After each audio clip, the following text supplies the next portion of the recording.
Hey, what's up? David Cohen here for Learn Now FX. Welcome back to another exciting Fusion tutorial. Today, we're going to be taking a look at how to create these cinematic trailer titles inside of Davinci Resolve Fusion without using any third-party plugins. So let's get started. I saw the trailer for WandaVision come out a few days ago, and I really liked the kind of titles that they had in that trailer. They were very nice and cinematic, had a really good look to them. So I thought it would be nice to create these kind of titles inside of Fusion. That's exactly what we're going to be doing today.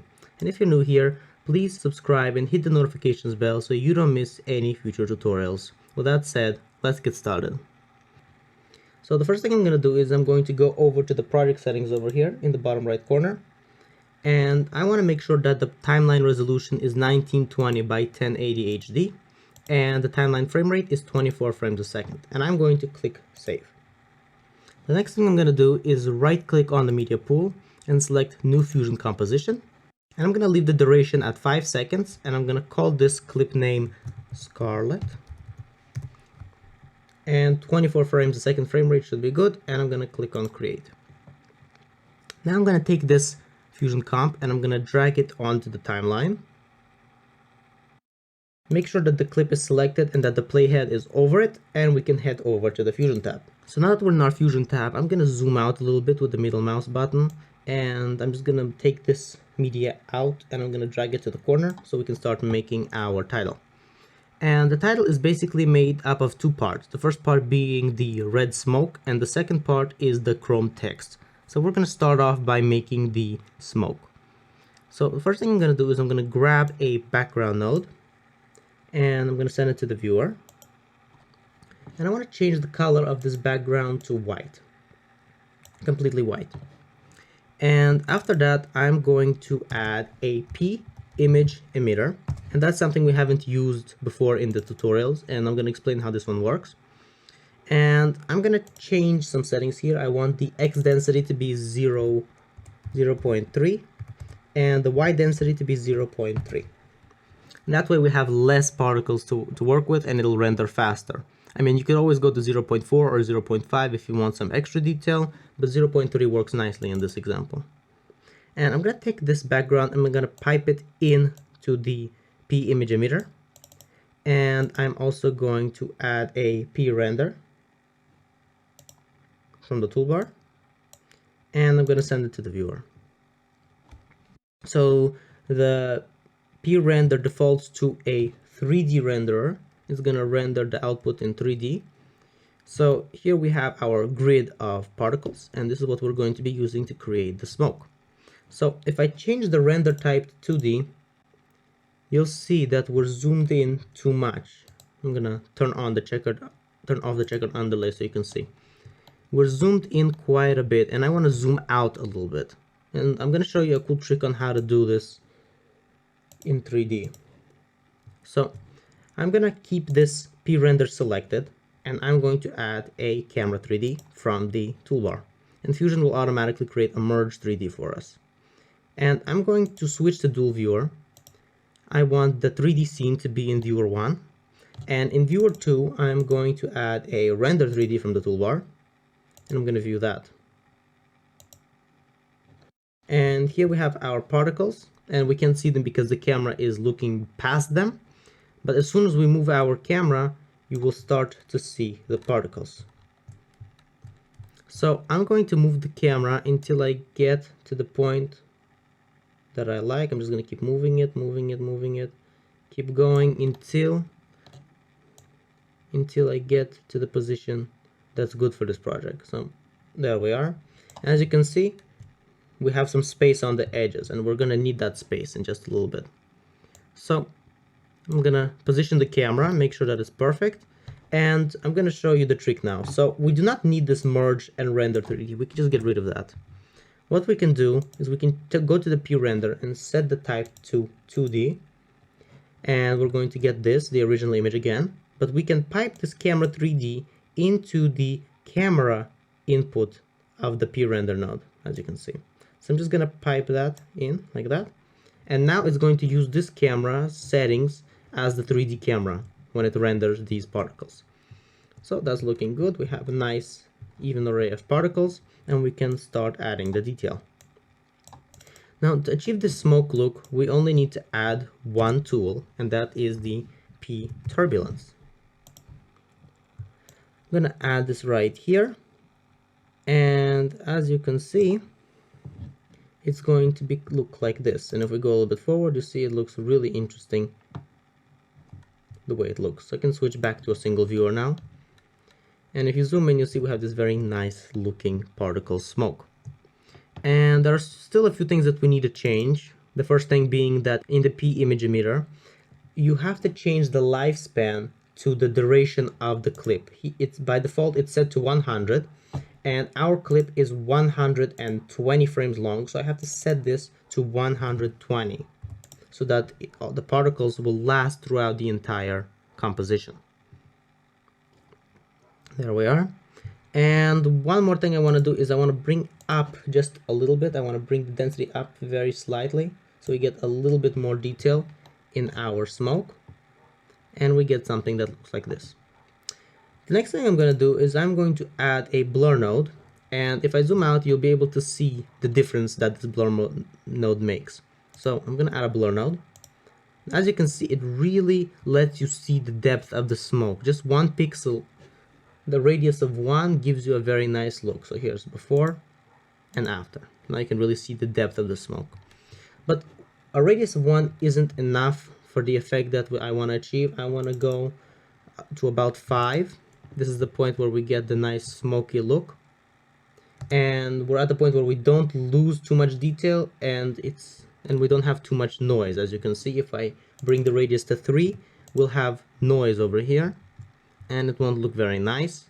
But if I bring it too high, we won't have enough detail of the smoke. So I'd say 5 is that Goldilocks point where we have detail and we don't have that much noise. So that's looking pretty good. And now I want to colorize this. I want to make it red since it is Scarlet Witch anyway. So I'm going to add a background node. And I'm going to show you a different way of colorizing. Usually what you would do, you would take a color corrector and you would just like probably tint it to red, right? That's what most people would do. But this doesn't look very pleasing. I want to do it differently. So I'm going to take this background node and I'm going to change the color to red. Nice red color. And I am going to merge it on top of the blur. And I'm going to change the apply mode from normal to multiply. And now we have this very nice deep red smoke. And there are some very interesting things you can do with this technique. You can, for one, you can change the color. I mean, you can make it green to have like more of a Maleficent-like look. But another thing you can do, you can make it blue. That's also pretty cool. Another thing you can do is you can have it a gradient. So if I change the solid color to a gradient, I can put 1 point over here and 1 point over here, and I could have the first color be red and the second one blue, and we can have like a really interesting look. It actually looks really cool. We have like a very nice maybe like a fire and ice look, yeah. But that's not what we're going to be doing in this tutorial. I'm just going to set it back to solid color and it'll go back to red. And this is exactly the look that we're going for. So now I want to mask the smoke. I want it only to be in the area right behind the text. So I'm going to add a brightness contrast node. And I'm going to go to the settings here and select multiply by mask. And that will mask out the smoke only in the areas of the mask. So I'm going to add a mask to this brightness contrast node. And as you can see, it cuts the smoke. So I'm going to make this mask like this, like narrow. Actually like wide and short, right? So I'm just going to bring it down. And I want to bring the soft edge up all the way. And maybe want to like bring up the size some more, like that. So play around with this until you get the look that you're going for. So I want to keep the subtle. I don't want it to be too much. So that's looking pretty cool. Yeah, there it is. So the next thing I want to do is I want to animate this. I want it to like slowly get to the point that we can see it. I want to animate the opacity. So instead of the opacity, I'm just going to animate the gain. I'm going to add another brightness contrast node because I don't want to do anything in this one. This one just for the cutout, so it'll be easier to manage later. So I'm going to take this brightness contrast node. I'm going to go to frame 0. Make sure to move the playhead to frame 0. And I'm going to set a keyframe here by clicking this red diamond, the diamond, and it'll become red. And I'm going to bring the gain to 0. And I'm going to go probably to frame 36. And I'm going to bring the gain to 1. And there it is. That looks very cool. Now we have our smoke. So that's basically it for the smoke. The next thing we're going to work on is the chrome title. So I'm just going to zoom up a little bit. I'm just going to scroll up. And so we have the space over here to create the title. And I'm going to grab a text plus node. And I'm going to view it. And here I'm going to type something like trailer title. And I wrote it in all caps so it looks cooler. And I'm going to use a font something like Astro Head. You can get this font for free in the link in the description below. I'm just going to bring up the size a little bit. And actually I'm going to leave the size for now. I want to show you something else. I'm going to go to frame 0 and I'm going to animate the tracking. I'm going to click on the diamond button here. I'm going to bring the tracking up. And I'm going to go to frame 120. Actually 119, and I'm going to bring it just a little bit higher than the default because I don't want the letters to be too close. Alright, that looks pretty cool. Maybe bring it to default and then just raise it a little bit. Yeah, there it is. And as you can see, it's animating slowly. The letters are moving closer together. So now I want to create a chrome bevel for this text. And to do this, I'm going to add a blur node. And I want to bring the blur up to probably about 3 pixels, and the larger the radius is, the softer the bevel is going to look. And after this I'm going to add a create bump map node. And I'm going to bring the height scale up like that. You can bring it up to 100. I like to keep it at 50. And you can also bring the texture to float 32, just so you don't have any banding or anything like that on the bump map. And now what I'm going to do is I'm going to take a fast noise and I want to scale it. I want to add some detail and I'm going to add some contrast. Maybe scale it a little more. Now I'm going to add a displace node.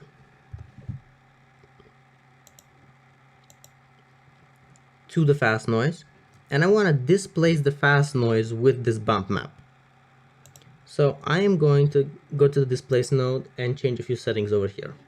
I'm going to take this type and change it to XY. I want to bring the X offset all the way down to minus 0.5 and the Y offset also down to minus 0.5. I want to bring the Y and X refraction up all the way to the top. And now I'm going to pipe the output of the create bump map tool into the foreground input of the displace. And now you can see we have our chrome text, but it isn't looking good yet. We have to actually cut it out. So how are we going to do this? We're going to grab another brightness contrast node, and I'm going to go to the settings here and select multiply by mask. And I'm going to use the text, the original text before the blur, as the mask. And if I view this, you'll see that we have our chrome text. So there's still a few things that we should tweak here to make it look better. For one, we can actually bring the scale up some more. And maybe bring the detail back down to 0. Yeah, not to 0, to 2. And maybe bring the blur. We can bring up the blur radius. See how that looks. If we bring it down, we bring it up, we can get a customize this bevel profile. Something like that. And we can also bring down the height of the bump map. So we can get interesting looks here. We can bring it up and bring it down. Change it up a little bit. So we get something that we like. And I still think we can play with the scale to make it look better, but this is looking pretty good. So the next thing I'm going to do is I'm going to go back to the displace node, and I want to bring the light power up. And that way you have this like little nice chromatic aberration on the side, and we can actually see that it's being affected by a light. And I can like, if I move this around, you'll see it's as if the light is moving around the text. So we have this very nice reflection going on, and that looks pretty cool. And the next thing I'm going to do is I'm going to go to the fast noise. I'm going to go to frame 0, and I'm going to animate the center. And I'm going to go to frame 119, and I'm going to change the position a little bit of the center, the X position. Just a little bit. I want the reflections to be moving. So if I play this, you'll see that it's moving slightly to the side, and the reflections of the text are also going to be moving to the side. Like that. So that's looking pretty cool.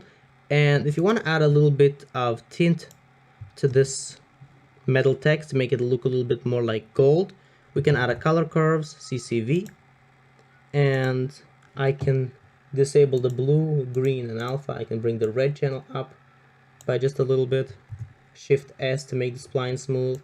I can bring the green up by a little bit, Shift S, and the blue, let me just disable the green, and I can bring the blue down a little bit, Shift S. So that makes it look more like gold. And if you don't want this much of an effect, we can actually go to the settings here and bring the blend down. So as you can see, this is the original, and this is with the effect. So I want to go probably somewhere around 0.3. We get just a little bit of this gold look. And the next thing I'm going to do is I'm going to merge this on top of our smoke. So this is the part where we would want to position and scale the text. I want to scale it down like that, and probably should go to a frame where we can actually see the smoke. So probably like frame 58, we have the smoke, we can see it. We can scale the text accordingly. That looks pretty cool. Maybe make the mask a little bit less wide of the mask of the smoke. So I'm just gonna maybe bring it to default, the width. Yeah, so that looks pretty cool. And if you don't want the golden effect at all, you just don't add the curves. But I think that it adds a little bit of a nice touch, given that it's like right behind red fire. So the next thing I'm gonna do is I want to animate like sort of the 3D position of this text. I want it to like move away from the camera during the animation. So I'm just gonna add a DVE node. And make sure that you add DVE node after all of this bevel profile, so we can actually move the whole thing. Instead of just moving the text and then the bevel profile would get cut at the edges, we would have the actual bevel text moving. So I'm going to send the DVE node to the viewer, and I'm going to go to frame 0, animate the Z move, and I'm going to bring it down at frame 0, something like this, so it's closer to the camera. And at frame 48, I'm going to bring it to default, like that. So now we have a very nice animation. It's moving away from the camera, and I'm going to add some easing to this animation later for it to look better. So this title is looking pretty good, and there are still a couple things that we need to add. So after the DVE node, I'm going to add another brightness contrast node, and I am going to animate the gain of the text. So I'll just delete the keyframe because I wasn't on frame 0. So I'm going to go to frame 0, and I'm going to create a keyframe on the gain. And I want the animation to start with the gain at 0. And at about frame 12, or maybe even 18, yeah, I'd say 12 is a good place. I'm going to bring it up to 1. So it just slowly fades in. You don't really notice the fading that much since it's only half a second, but it is a really nice touch to add a little bit of subtle fading to this title. So the last thing I'm going to add is a lens flare, and you can get this image for free in the description. I'm going to put a link. We have this very nice looking red lens flare that I made using our Lens Master Flares plugin, and you can check that out in the description. It's the most powerful plugin we ever made. It includes over 40 presets of high quality lens flares, and you can check this out in the description. I'll put a link as well. It's only optional. If you want to customize the lens flare for this title, you can choose a different one. But if you want to follow this tutorial exactly, you can just get this image from the description. So our lens flare is on a black background. Even if I turn off the checkered underlay, we see that it's on black. So how are we going to get rid of this black background? I'm going to add a brightness contrast node. And I'm going to deselect the green, red, and blue. The red, green, and blue. And I want to select the alpha. I'm going to bring the gain of the alpha down to 0. So if I view this, you'll see that our lens flare is now on a transparent background. And to make sure that no detail is lost, I'm just going to go to options and select checkered underlay. And as you can see, we have the exact same amount of detail. So now I'm just going to merge this on top of our title, and it's already positioned accordingly. So here we have our lens flare, and it is a little bit too visible. So what I want to do is I want to add a little bit of flicker to this. So in the brightness contrast, I'm just gonna, after it, I'm gonna add another one, and I'm gonna leave it the way it is. Or even better, actually, we can go to the merge, and I'm going to right click on the blend and select modify with shake, and this will add a little bit of flicker to the opacity of the lens flare. So if I go to modifiers, and I'm going to click this reseed button, bring down the smoothness, play a little bit with the minimum and maximum values, you'll see that we have a little bit of flicker going on. And if you bring the smoothness down even lower, you'll have it like flicker like very abruptly. I want it to animate really smoothly and get brighter and dimmer, so I'm just going to leave the smoothness like this. But you don't want to leave it at default because it's just very plain looking. So our title is almost done. It's looking really cool. We have our smoke, we have our title, we have our lens flare that's flickering over here. We have our chrome profile here on the text. But there's still one problem. We did a lot of animation in this comp. We did like, we moved the DVE, we animated the brightness, we animated the brightness of the text and the smoke, so, and the tracking of this text. And this is all in a linear animation. It's like starts at 0 and ends in 1, and the line between the 2 points is linear. It's like completely straight. And that doesn't look natural. It doesn't look good. So to make it smooth, we have to go to the spline editor here. And I'm just gonna minimize the things that we didn't animate. And I'm just gonna select the things that we did animate. So this brightness contrast tool we did animate, so I'm just gonna select it. And I'm gonna select these two keyframes. On the keyboard, click Shift S, and that will make the keyframe smooth. And I'm gonna uncheck that, go to the fast noise, we animated the center. I'm gonna select these two keyframes, select them like that, Shift S.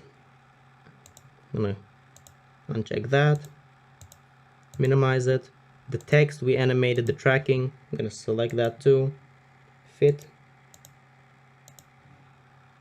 Yeah, sorry. I'm gonna hit the fit button and Shift S, and we're just gonna do everything that we animated. We're gonna select like the DVE, we animated the Z move here too. Fit the keyframes, select them, Shift S, and we're gonna do this for all the things that we animated. And on the blend, you don't want to touch that because this is just this is a modifier, so we don't want to touch this. This is what it looks like throughout the entire composition. It's just like moving like this, so that looks really cool. We have this little flicker, and that's basically it. We close all of this, and that's basically it for Fusion. Now the next thing I'm going to do is I'm just going to pipe this into the media out, and it will automatically become available on the edit tab, and you will be able to render it on the delivery tab. Let's take a look at how our title looks over there.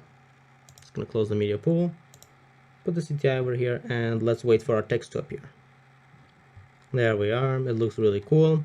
We have our text and smoke and everything, and it just looks really dynamic. And I want to mention that this isn't exactly the title that was used in the WandaVision trailer. This is my take on it. It looks different, and I wasn't really going for an exact match of that I mean, I used a different font and I used the more smoke. That one didn't have that much. Used a different lens flare, different things that I wanted to change. And this is how I would imagine a title for WandaVision would look like. So I hope you guys enjoyed this video. If you did, please like, share, and subscribe, and hit that notification bell so you don't miss any future tutorials. Until next time, I'm David Cohen, and this is Learn Now FX.